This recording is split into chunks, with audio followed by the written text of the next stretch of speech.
माता की BJP BJP BJP Narendra Modi JP Nadda রাজ্যের শাসক দল তৃণমূল কংগ্রেসে ফের বড়সড় ভাঙন। দলে দলে যোগদান বিজেপিতে। এবার রাজ্যের শাসক দল তৃণমূল কংগ্রেসের সংখ্যালঘু সেলে ভাঙন। বিজেপিকেই আস্থা সংখ্যালঘুর। কি হয়েছে চলুন বিস্তারিত জেনে নেওয়া যাক।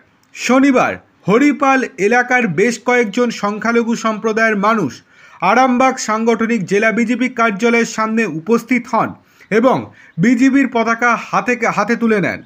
আরামবাগ সাংগঠনিক জেলা বিজেপির সভাপতি বিমান ঘোষের হাত ধরে বিজেপিতে যোগদান করেন তারা। বিমান ঘোষ ছাড়াও উপস্থিত ছিলেন বিজেপি নেতা হেমন্ত বাগ, রাজু রানা, অন্যান্য বিজেপি নেতৃত্ব। কিছুদিন আগেই গোঘাটের একাধিক সংখ্যালঘু পরিবার বিজেপিতে যোগদান করেছিলেন। গোঘাটের বিজেপি বিধায়ক বিশ্বনাথ কারকের হাত ধরে কয়েকদিন আগেই একাধিক সংখ্যালঘু পরিবার বিজেপিতে যোগদান করেছিলেন। এবার সেই সংখ্যাটা আরও বাড়ল। বলা বাহুল্য, লোকসভা ভোটের আগে থেকেই এই যোগদান শুরু হয়েছে।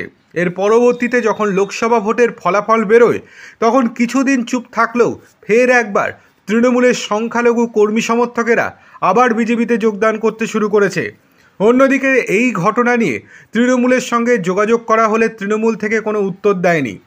তবে কিছু স্থানীয় তৃণমূল নেতৃত্ব বলছে যারা যোগদান করেছেন তারা আদবে তৃণমূলের নয়, তারা সিপিএমের কর্মী ছিলেন। তারা বলছেন তৃণমূলের, কিন্তু অন্যদিকে বিজেপি থেকে দাবি করা হয়েছে তারা প্রত্যেকেই তৃণমূলের কর্মী ছিলেন, এতদিন তৃণমূলকেই ভোট দিয়েছেন। বিজেপিতে যোগ দেওয়ার পর তারা বলছেন যে তৃণমূলে থেকে তারা কোনো রকম সুবিধাই পাননি।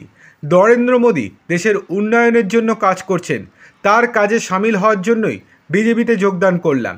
দেখার বিষয় এই যে এর পরবর্তীতে আর কোনো বড়সড় ভাঙন ধরে কিনা তৃণমূল কংগ্রেসে।